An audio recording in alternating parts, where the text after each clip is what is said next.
Hello and welcome, my dear scale modelers, to my small hobby YouTube channel. My name is Tomo, and this is the last video of the month.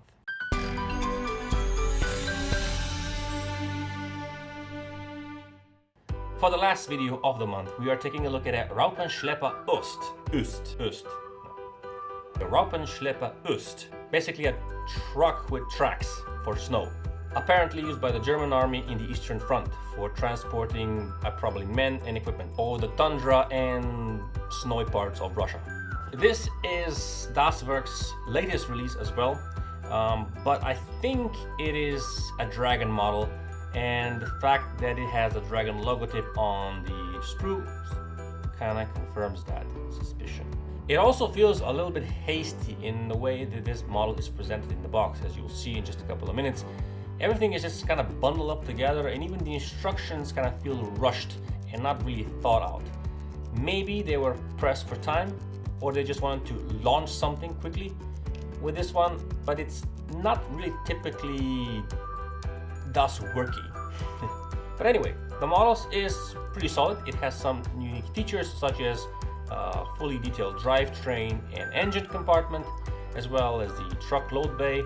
It has fully working tracks that you have to assemble, which can be a little pain, but the plastic is a bit soft, and the features displayed in the plastic parts are a little bit soft, like somebody would use a softening tool brush to make everything more toyish, which kind of defeats the purpose of making it real.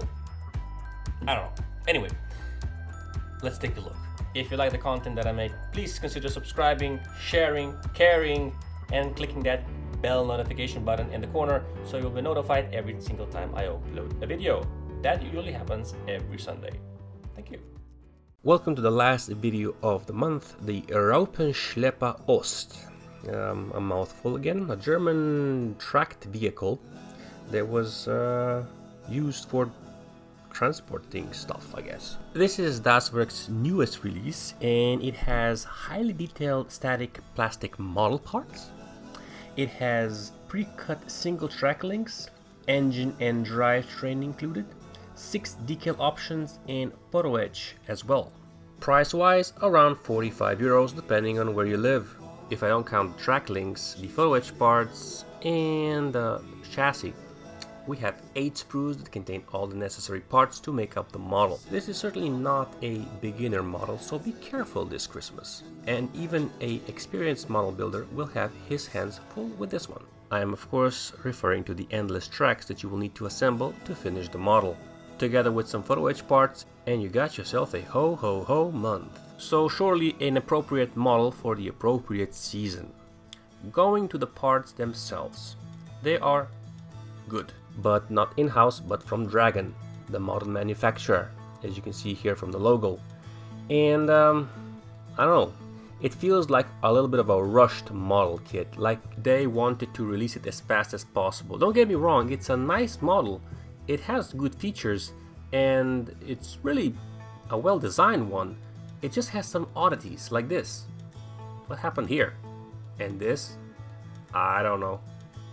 The plastic feels a little bit fragile and soft, so maybe that's what happened to that particular piece. I would estimate that the model has around 400 parts if you count the tracks as well. And the parts they're okay, but they're so soft. Like, these details are just kind of rounded. It's like somebody used a soften tool on each and every piece. And unfortunately, this one does have quite substantial flash, which will need to be cleaned off, and at least my version of the model kit has a little bit of a defect here on the truck bed. On the edge you'll see right now here it's scratched, which I really hope it's a localized thing and not a production thing. And yeah, I think the plastic in general is just too darn soft, and it has repercussions, which is most predominantly exaggerated on smaller pieces that do give a very soft feel to the model, more of a toy than a replica of a real life thing. And that is my biggest complaint on this particular model, and the fact that you will need to be extra careful when taking out the parts from its sprue bed, because you will damage them. Other than that, it has lots of detail. Lots of detail. So you will be busy for quite a while, like I've mentioned, and it is a unique vehicle. It's not something that just everybody has or everybody builds, and it does have a quite detailed interior, at least the engine compartment and the drivetrain. Another thing that I like about the model is that it has a tub-like chassis, so a one-piece chassis, you don't have to assemble it, and a very clear representation of windows. These pieces are super clear, and you'll see here when I put my lens cap on, see Canon very clearly. They're a little bit scratched because of the way they're packaged, but fantastic. Here of course are the linked tracks and some photo etch part that you will need to liberate from their bed.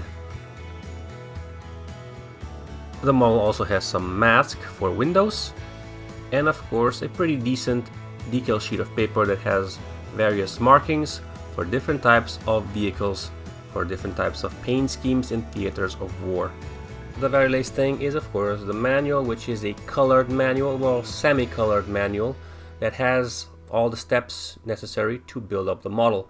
And in this particular case, it feels a little bit rushed again. The pages are a little bit too condensed. I feel as though they should be a little bit more stretched out, like in their other models, but they do the job. Thank you so very much for watching. If you have been, thank you for liking, commenting, sharing, and subscribing. And I'll see you soon in the next one. Bye bye.